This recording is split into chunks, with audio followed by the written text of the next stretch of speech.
Kris and Chelsea. Afternoons on Wild Country 99. So this will probably get you going. More so than I already am today. Quote unquote experts, parenting experts, say that parents should ask babies for consent before changing their diapers. Shut up! I told you. Shut up! What? An infant who already communicates that they need their diaper change when they're crying or uncomfortable or whining? Are you kidding me? People are going to be asking little babies if they need their diaper change, if it's okay to change their diaper? So researchers at a big university overseas, they say, you ready for this? Quote, at the start of a nappy change, I don't know what that is. What type of moron calls it a nappy? At the start of a nappy change, ensure your child knows what is happening. Gosh. Get down to their level and say, you need a nappy change. And then pause so they can take this in. Then you can say, quote, do you want to walk or crawl with me to the changing table? Keep in mind you're talking to a baby that doesn't speak yet. Oh my gosh. Or would you like me to carry you? So this isn't for like a toddler. Babies. Babies. Observe their facial expressions and body language to check if they understand what is happening. Oh my gosh. This can be a time to help children learn about consent and how their bodies work. I stopped reading after that. I couldn't do it anymore. Okay. I try to think, I know people hate this when I compare it to my dogs, but I do let my dogs know, hey, it's time to go outside, go poop, go potty. Let's go. Right. And they know what that means. And so then they head to the door and we do our thing. But that's with training. I can understand if you want to do this with your toddlers when you are transitioning to diaper changes. Potty training, what maybe? What else do you do when you I think when I would lift up my nieces or nephews, I'd be like, oh, time to change your diaper. You know what? I think back to when I was a baby. Yeah.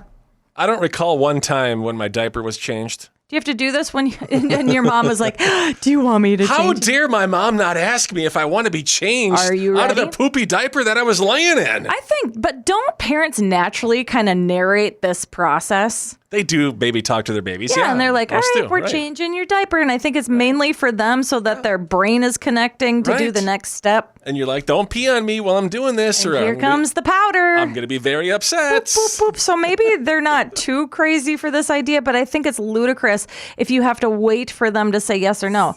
Because I know there's some babies out there who hate having their diapers changed. Right. So then what? You just let them sit in it? Come on. I had to shake my head at that, and I'm sure there's other people shaking their head right now too. I'm all for it for talking to babies, though. So I saw another car last night that had Christmas lights on it.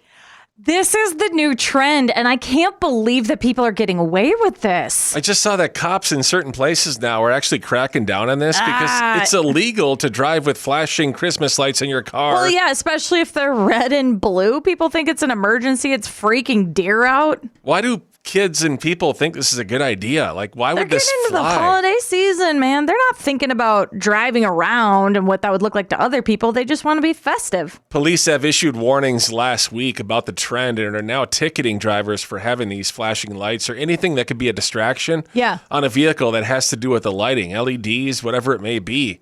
And a lot of states actually prohibit extra lights on vehicles and lights that do flash. So $200 tickets is what it could cost you. Not worth it. If you do have, what do you power it with? Like an LED little That's battery what I was pack? wondering. I'm like, do you have, it's got to be either a little LED Cigarette lighter? Or some sort of cord that comes through the window and plugs into the cigarette lighter. I don't know. It's got to look trashy, doesn't it? You know what I really love, though? When people put wreaths on the front of their car. Wreaths. Wreaths. Christmas wreaths. I'd rather have that. Is it like a full-size wreath? I never got wreaths in the first place. You like wreaths, you put them on the front door. They're beautiful. What do they do, though? It's just a... They're boughs. It's decoration, Chris. It's not that deep, Mr. Grinch. Well, I figured it'd be deep if we're going to be talking about it, right? I don't know. You know? Put something else. But we put up the tree the other day, which I was reluctant to do. No, you weren't. You were But so excited. I just wanted you to be happy. But we don't have a star or an angel to put at the top of the tree. That's because I grew up with an angel and a star. We got to get something. I picked out an angel. Do you remember Herberger's? May she rest in peace. Oh, yeah. Doors closed in 2018. Right. I picked out an angel how many years ago when I was like 5. My parents still use the same one.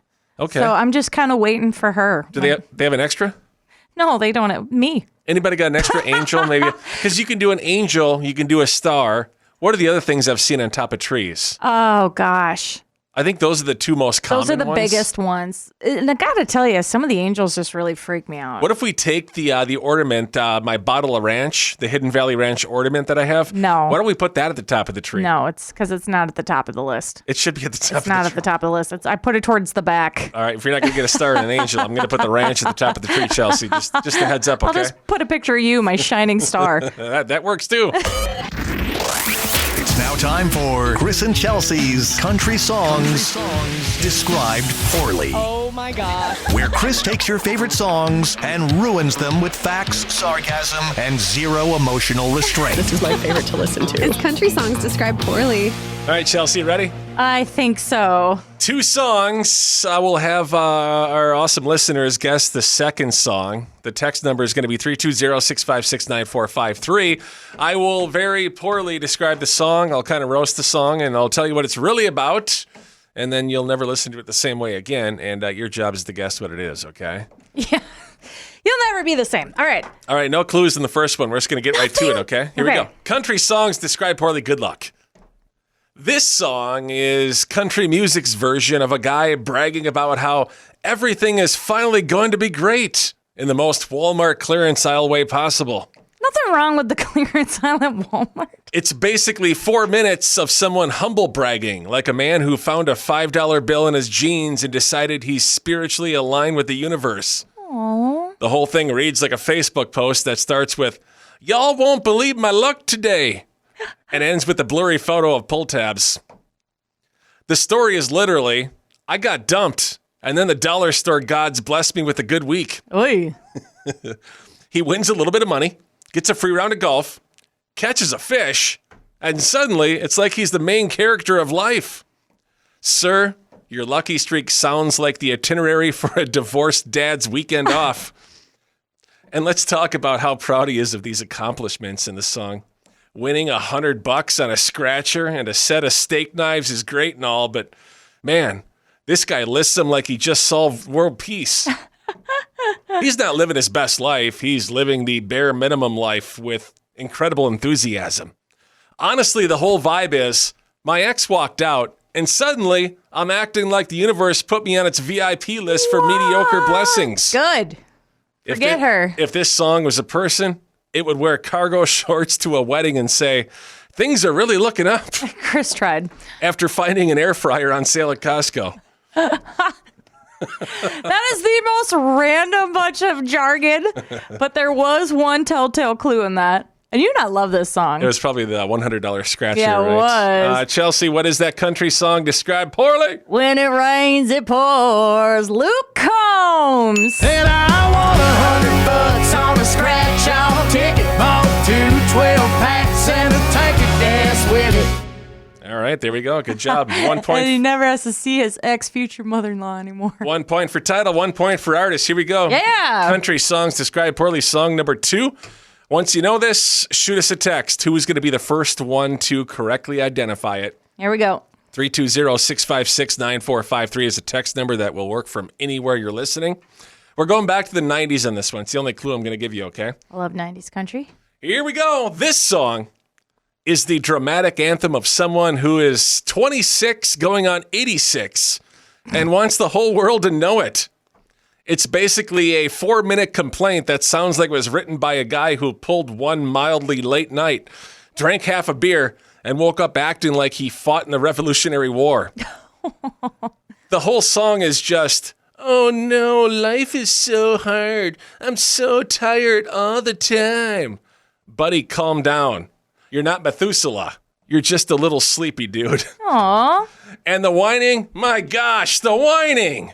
He acts like his schedule is so intense and his past is so tortured. But really, it sounds like he just forgot to drink water and now has a mild headache. The man talks like he's been on the road for 40 years straight. But the vibe says, he just stayed up past midnight watching infomercials. What in the heck are you talking about? Then we get the big dramatic line about feeling too old and run down. which is adorable, honestly. It's the kind of thing someone says right before they buy their first tube of Bengay because Google told them they might have early arthritis. But really, they just slept on their neck funny. The whole thing is basically, help, I'm young, but I'm tired and life is unfair. Cool. Same here, bro. Yeah. Same. It's country music's version of a guy who sighs loudly in public so people will ask what's wrong. If being overdramatic was a sport, he'd finally have something to brag about that wasn't his imaginary back pain. I made this one tougher today. This is really tough. And it's not you. It's one of my favorite 90s songs. Right, I feel like that a lot of the time, you know?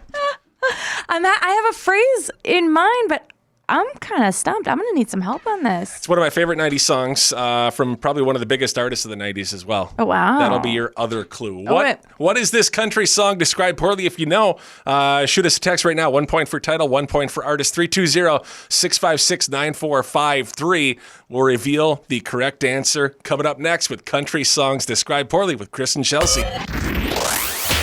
Back to country songs described poorly with Kris and Chelsea. You nailed the first one. It was Luke Combs, When It Rains, It Pours. Such a banger. Because if that song was a person, it would wear cargo shorts to a wedding and say, things are really looking up right now. Which you almost did, honey. I like those shorts. I know you do. Your Vegas shorts. They're not cargo shorts, and they got a stain on them, too, which I don't know if you ever saw or not. Oh, gosh, well, let's not talk about this on air. A lot of texts coming in. It's your time to guess song number 2. We're going back to the 90s on this one. I'm stumped. This was tougher. I referenced the title in the description here. No, you didn't. When I said, then we get the big dramatic line about feeling too old. Too old. And run down, which is basically adorable, right? Dude? That's what I was thinking. Like, too old for this, but the only one I know that's not the title of the song, of the country song. The song is country music's version of a guy who sighs loudly in public so people will ask him what's wrong. If being overdramatic was a sport, he'd finally have something to brag about that wasn't his imaginary back pain. Oh, gosh. This 90s artist is oftentimes referred to by just his first name. Okay. Probably one of the most iconic country singers of all time. I'm lost, man. You have no idea. I am so stumped. All I can think of is Christopher Cross's I'm Too Old for This, but that's not it. That's not even country. Who's Christopher Cross? I don't even know who that is. Exactly. That's the only thing I could think of. That's the only thing that's stuck in my head. Well, dude, I fell down steps today. Help me out. If it helps you out, his alter ego was by a guy with the first name of Kris back in the day. Remember Chris Gaines? Nope. Really? Not a clue. He released an album? Gosh, you are so old right now. I am not old. You are so old. This is an iconic song. There's a few people that got it. Darling, in the 90s, I was like a whippersnapper. I was in grade school. All right, Chelsea's guess is... Wrong. So wrong. Is wrong. Is this The River, Garth Brooks? It is Garth Brooks. Oh, shoot. It is not The River. Actually, I was going to do The River today, but I couldn't do it very well because that song is just kind of boring. It's a good song, but it's Garth Brooks. It's hard to roast. Where he feels old. He feels old. Oh, much too young to feel this. Dang old. I'm not going to say it. Why don't you just say it? Look at you. I'm Chelsea. I don't have a potty mouth. Hey, I like Jesus, okay? All right. Is it Garth Brooks? Much too young to feel this damn old? And the white line's getting longer, and the saddle's getting cold.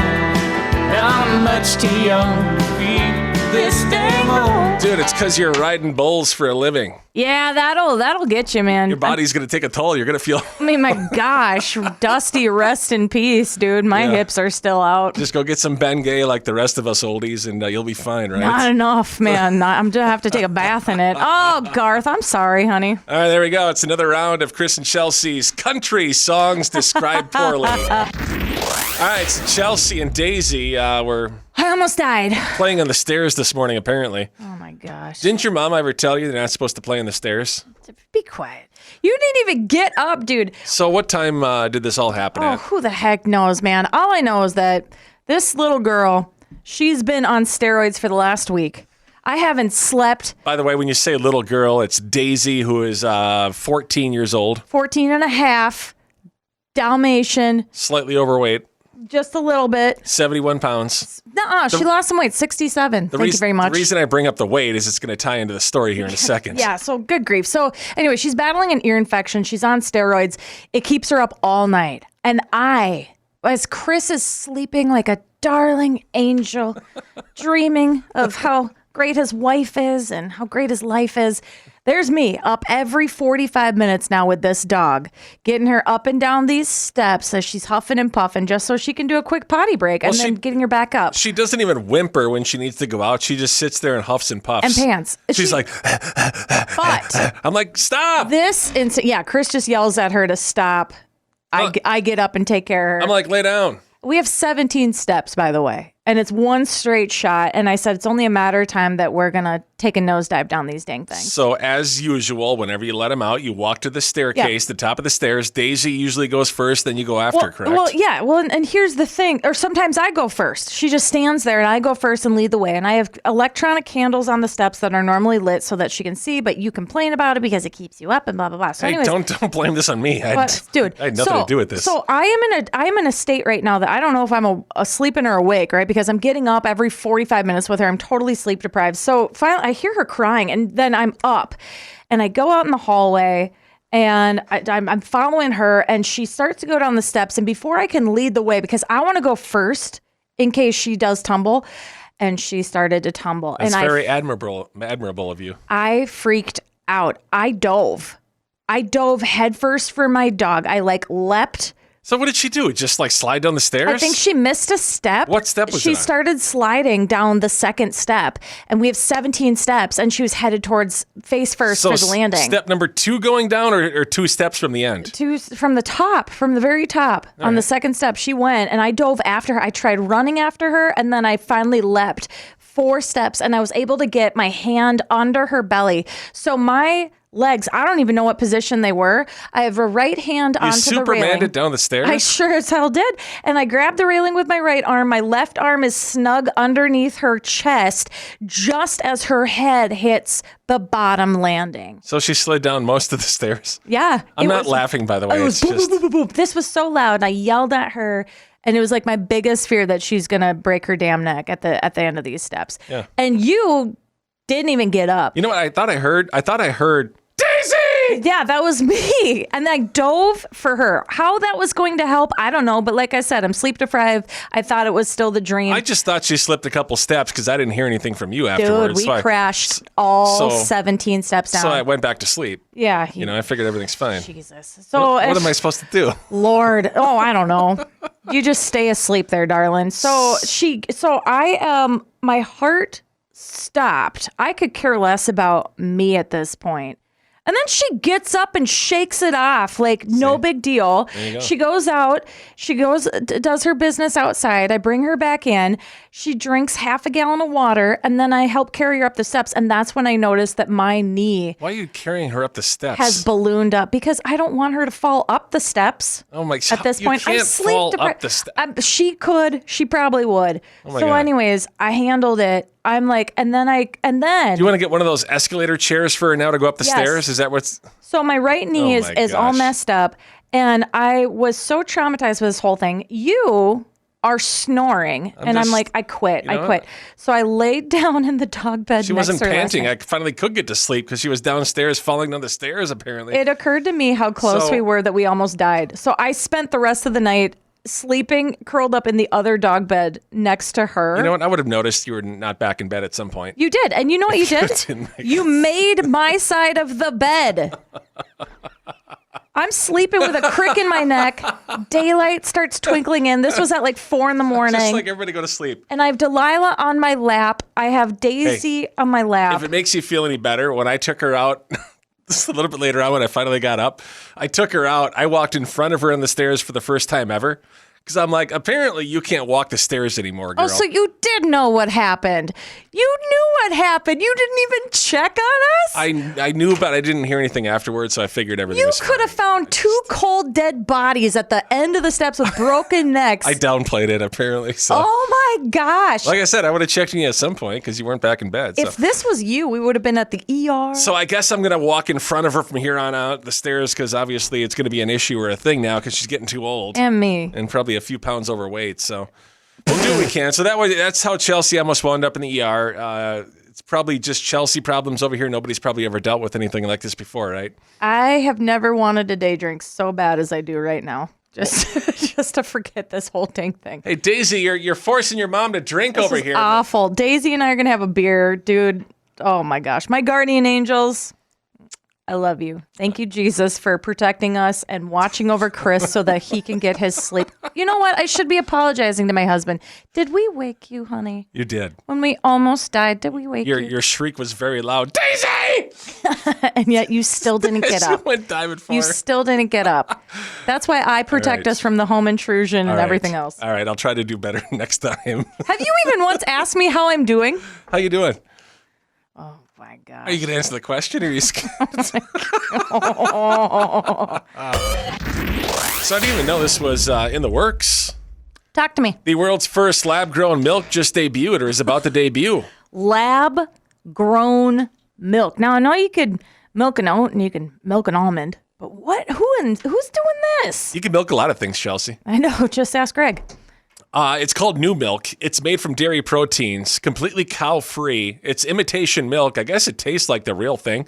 But they all say that, though. They all say that. Vegans say that about their cheese. I used to drink the imitation garbage back when I was with that crazy vegan. Yeah. And it's just, it doesn't taste the same. It's just not the same. We tried all sorts of like nut milk, oat milk, cashew milk, whatever. All the things. I asked you for your secret. I'm like, how in the world do you make cashew milk? And you just soak it basically. But this is interesting to me because I know that they are trying to do lab-grown meat. They're going to try to recreate steak and basically make it more sustainable. So 20, 30, 40, 50 years from now, we won't need these farms anymore. Well, we have family members that are obviously lactose intolerant. So many. And I have issues too. It's lactose-free, cholesterol-free, and made without any antibiotics or hormones. Wow. So it is completely raw and natural. Yeah. And wow. They're going to be calling it remilk, I guess.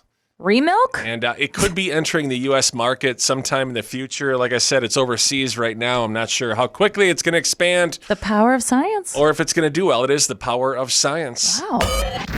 So I saw a video of a retail worker going off on people that mess up like the clothing racks and displays that I hate that. It takes so much time to straighten out. that they fold and everything. And I feel like it's aimed at me because of what I did the other day at a store. What'd you do?